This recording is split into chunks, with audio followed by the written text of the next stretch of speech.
దేవి, సత్యాన్ని ఎవరూ శాశ్వతంగా దాచలేరు.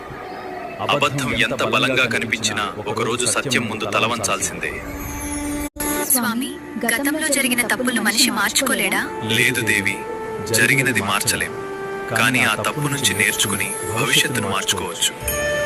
స్వామి, భవిష్యత్తులో ఏమి జరుగుతుందో ఎందుకు ఎవరికీ తెలియదు? ఎందుకంటే భవిష్యత్తు మన కర్మలతో రూపుదిద్దుకుంటుంది. దాని రహస్యం నా చేతుల్లోనే ఉంటుంది. దేవి, జీవితంలో అన్ని దారులు మూసుకుపోయినట్లు అనిపించినప్పుడు భయపడకుండా నన్నొక్కసారి హృదయపూర్వకంగా పిలువు. ప్రభు, ఇక అంతా నువ్వే చూసుకో. కనిపించని చోట కూడా నీ కోసం నేను కొత్త ద్వారాలను తెరిచి పెడతాను. ఎవరు మోసం చేశారో, ఎవరు కన్నీళ్లు పెట్టించారో, ఎవరు ప్రేమతో నిలిచారో, ప్రతి కర్మకు సంబంధించిన లెక్క నా వద్ద ఉంటుంది.